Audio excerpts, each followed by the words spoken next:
A very good morning to everyone. So, today we are continuing with the next chapter, that is chapter number 8, Human Health and Diseases. So, before starting this chapter, just quickly recap what we have done yesterday. So, in yesterday class, we have done chapter evolution. Theories of evolution हमने की थी कि कौन कौन सी theories हैं जो कि उनको सपोर्ट करती है एवोल्यूशन को, ठीक है, जिसके बेस पे हमने बहुत सारे क्वेश्चंस भी किए थे। तो नेक्स्ट आज हम शुरू करेंगे ह्यूमन हेल्थ एंड डिजीजेस। ये चैप्टर सिर्फ हमारे जो पेपर हैं जो हमने एग्ज़ाम्स में लिखना है उसके पॉइंट ऑफ व्यू से इम्पोर्टेंट नहीं है। ये एक ऐसा चैप्टर है कि जो हमारी डेली लाइफ में हमारे मतलब कि बहुत सारी ऐसी चीज़ें हमने इसमें डिस्कस की हैं जिनको हम डेली लाइफ देखते रहते हैं, डेली लाइफ में देखते रहते हैं, एक्सपीरियंस करते रहते हैं। तो डायरेक्टली हम उन चीज़ों के साथ भी इन्वॉल्व होते हैं, ठीक है, या हमारे आसपास रहने वाले जो लोग हैं वो भी इन्वॉल्व होते हैं। इस चैप्टर के अंदर हमने वेरियस ह्यूमन हेल्थ के जो डिजीज़ हैं वो हमने स्टडी किए थे कि कौन कौन से ऐसे डिजीज़ हैं जो कि कॉमनली अक्कर होते हैं ह्यूमंस के अंदर, ठीक है, लाइक कैंसर हो गया, HIV हो गया, कॉमन कोल्ड हो गया, बहुत सारे डिजीज़ हमने जो है वो स्टडी किए थे इसके अंदर। उसके बाद हमने इम्यूनिटी का कंसेप्ट पढ़ा था इस चैप्टर के अंदर कि इम्यूनिटी क्या होती है, कैसे हमें हमारी बॉडी में एक पूरा सिस्टम है जो कि हमें जो जितने भी डिजीज़ हैं उनसे बचाने की कोशिश में है। इम्यूनिटी के बाद हमने एक toward the last of the chapter हमने ड्रग अब्यूज़ के बारे में पढ़ा था, जो कि बहुत बड़ी एक कॉमन प्रॉब्लम है, स्पेशली पंजाब के अंदर बॉर्डर एरिया में हम रह रहे हैं तो हमें तो ये बहुत ज़्यादा ही देखने को मिलता है। तो ड्रग अब्यूज़ भी हमने पढ़ा था इस चैप्टर के अंदर। अब उसी चैप्टर को हमने क्वेश्चंस की फॉर्म में आज हमने रिवाइज करना है। तो let's start with the question first. So first question is, why are cancer patients often given a treatment called alpha interferon? So it is a chemical while their treatment ये alpha interferons जो हैं वो दे दिए जाते हैं। तो इस question को सॉल्व करने के लिए सबसे पहले we should know about this term alpha interferon. Now alpha interferon is a chemical, medicine भी बोल सकते हैं इसको। Interferon is a chemical which is called as a biological response modifier. It is a biological response modifier means ये किसी भी चीज़ के response को क्या करता है, मॉडिफाई करता है। But actually it does that it activates the immune system.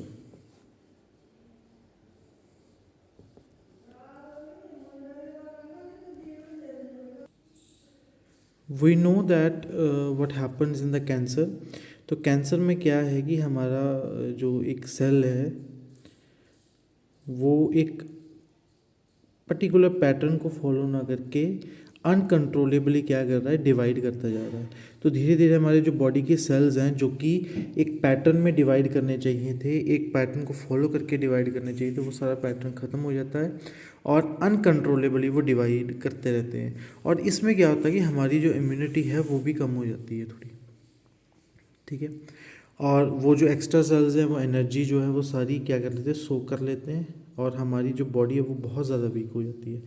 तो इनमें अल्फ़ा इंटरफेरॉन्स दिए जाते हैं जो कि बायोलॉजिकल रिस्पॉन्स मॉडिफायर हैं। वो क्या करेंगे, हमारी बॉडी का जो इम्यून सिस्टम है उसको एक्टिवेट कर देंगे।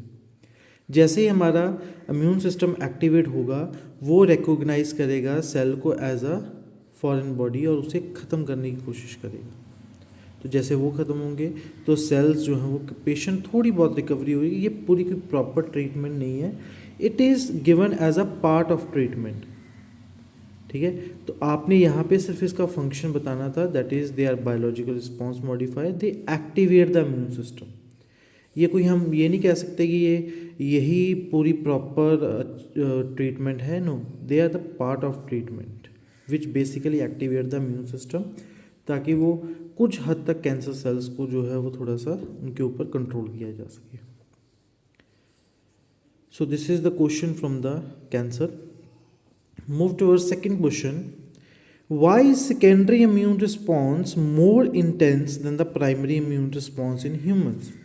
अगर हम देखें तो हमारी जो इम्यून सिस्टम है, इम्यून सिस्टम है, तो जब भी कोई पार्टिकल हमारे कांटेक्ट में आता है तो वो हमारा जो इम्यून सिस्टम है उसके अगेंस्ट क्या हो जाता है, सेंसिटाइज हो जाता है।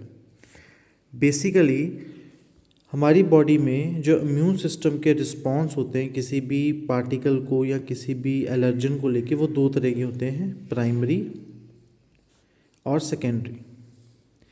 प्राइमरी इम्यून रिस्पॉन्स जो है वो बहुत ज़्यादा स्लो होता है, क्योंकि पहली बार कोई भी मॉलिक्यूल हमारे कांटेक्ट में आ रहा है।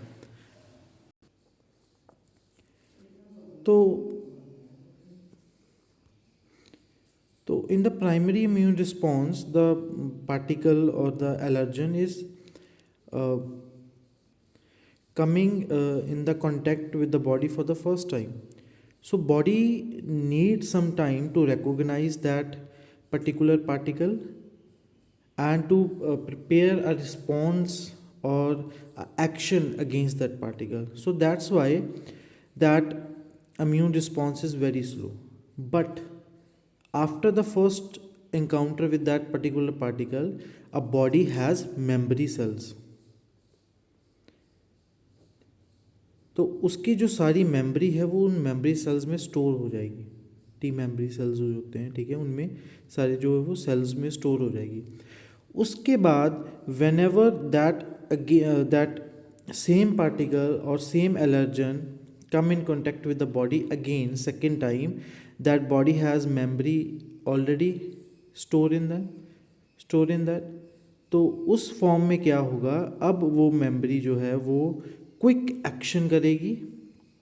क्विक एक्शन से क्या होगा कि जो रिस्पॉन्स है वो बहुत ज़्यादा जो होगा फास्ट होगा as compare to the primary. So why secondary immune response is more intense इसीलिए है because the body has already a memory of that particular allergen or the molecule, that's why जो रिस्पॉन्स है वो बहुत ज़्यादा intense होगा और quick action होगा इस केस में।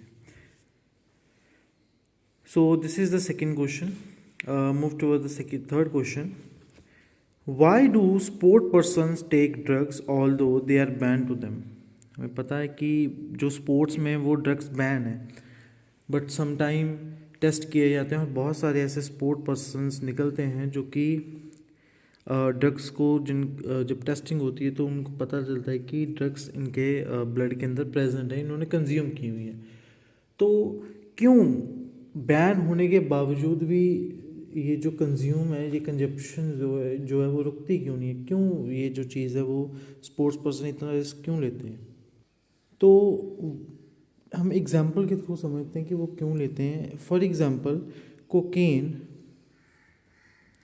is a drug that one of the drug that is consumed by the sports person. So it is a neurotransmitter.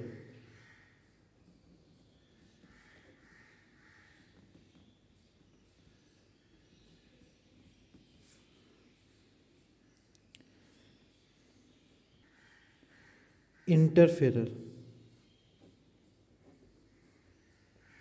Neurotransmitter interferer means cocaine क्या करती है कि जो नॉर्मल हमारी बॉडी में मतलब कि सेंट्रल नर्वस सिस्टम में जो मैसेजेस या सिग्नल्स चल रहे होते हैं उनके साथ ये इंटरफेयर कर जाती है।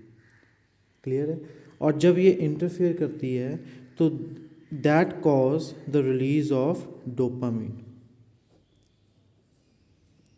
तो जैसे ही डोपामीन रिलीज़ होता है तो एक सेंस ऑफ रिलैक्सेशन जो है वो महसूस होती है स्पोर्ट्स पर्सन को। और इसके और भी बहुत सारे हैं कि ये सेंट्रल नर्वस सिस्टम के साथ मिलके क्या करती है,